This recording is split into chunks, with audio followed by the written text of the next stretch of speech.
Hi friends, welcome to my channel. ఈరోజు video వెళ్ళకంటే ముందు please like చేయండి, షేర్ చేయండి, సబ్స్క్రైబ్ చేసుకోండి ఛానల్ని. ఈరోజు మన వీడియో ఏంటంటే ప్రియదర్శిని జూరాల ప్రాజెక్ట్ గురించి చెప్పబోతున్నాను. ప్రియదర్శిని జూరాల ప్రాజెక్ట్ అనేది గద్వాల్ జిల్లాలో ఉంది. ఇది 1990వ సంవత్సరంలో కంప్లీట్ కావడం జరిగింది. ఇది సుమారుగా 9 TMCల నీరుగా ఉంటుంది. ఇది ఎక్కడికి అంటే ఇది కృష్ణా నది ఒడ్డున ప్రసిద్ధి చెందిన ప్రాజెక్ట్ అని చెప్పవచ్చు. దీనికి కర్ణాటకలోని నారాయణపూర్ మరియు తుంగభద్ర నదులుగా అనుస్కూరంగా దీనికి నీళ్ళు అనేవి రావడం జరుగుతుంది. అంటే కర్ణాటకలో వర్షాలు కురిస్తే నీళ్ళు అనేవి ఈ నదికి వచ్చడం జరుగుతుంది. నారాయణపూర్ రిజర్వాయర్ మరియు తుంగభద్ర రిజర్వాయర్ నుంచి ఈ జూరాల ప్రియదర్శిని ప్రాజెక్టుకి నీళ్ళు రావడం జరుగుతుంది. అక్కడి నుంచి మళ్ళీ ఆంధ్ర ప్రాంతమైన శ్రీశైలం ప్రాజెక్ట్కి వెళ్ళడం జరుగుతుంది. నీరు శ్రీశైలం డ్యామ్ నుంచి మళ్ళీ నాగార్జున డ్యామ్కి అనేది రావడం జరుగుతుంది. అంటే తెలంగాణ నుంచి ఆంధ్ర, మళ్ళీ ఆంధ్ర నుంచి తెలంగాణకి అనేది రావడం జరుగుతుంది. ఇది ఎంత ప్రసిద్ధి చెందిందంటే సుమారుగా ఆంధ్రకి ఇటు తెలంగాణకి వాటర్ అనేది చాలా ఈ నది ద్వారానే రావడం జరుగుతుంది.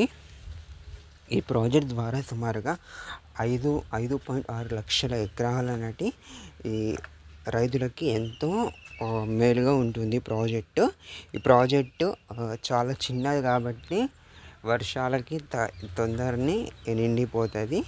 రైతులు కూడా ఇది చాలా ఉపయోగంగా ఉంటుంది. ఇక్కడ హైడ్రో ఎలక్ట్రిసిటీ కూడా ఉంటుంది. ఇది సంవత్సరం పూర్తిగా హైడ్రో ఎలక్ట్రిసిటీ అనేది ఎలక్ట్రానిసిటీ కావడం జరుగుతుంది. తెలంగాణలో ఏకైక హైడ్రో ఎలక్ట్రిసిటీ 1 year పాటు కొనసాగుతూ ఇదే ప్రాంతం అని చెప్పవచ్చు.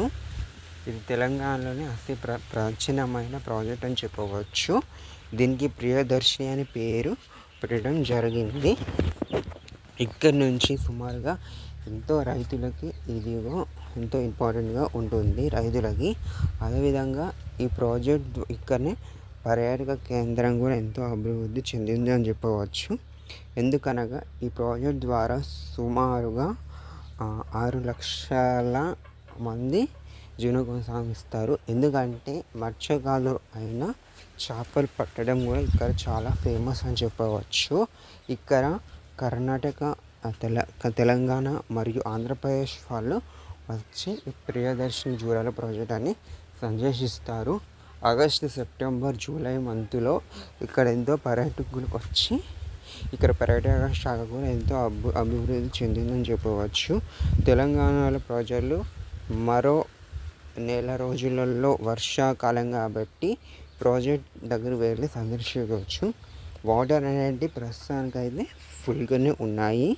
ఈ ప్రాజెక్ట్ చాలా ఇంపార్టెంట్ తెలంగాణ రాష్ట్రానికి మరియు ఆంధ్రప్రదేశ్ రాష్ట్రానికి అని చెప్పవచ్చు. కర్ణాటకలో వర్షాలు కురుస్తున్నప్పుడు ఈ ప్రాజెక్టుకి అనేది నీళ్ళు రావడం జరుగుతుంది. అంటే మన మీది భాగమైన కర్ణాటక రాష్ట్రంలో ఇటు రాయచూర్, గుల్బర్గా జిల్లాల్లో వర్షాలు పడితే ఈ ప్రాజెక్టులకు అనేది నీళ్ళు రావడం జరుగుతుంది. అందుకే ఇది ప్రాజెక్ట్ అనేది ఇటీవలనే నిండి గేట్లు కూడా ఓపెన్ చేయడం జరుగుతుంది. ఎందుకంటే కర్ణాటక రాష్ట్రంలో ఇటీవలనే చాలా వర్షాలు పడ్డాయి కాబట్టి ఈ ప్రాజెక్ట్ అనేది నీరు రావడం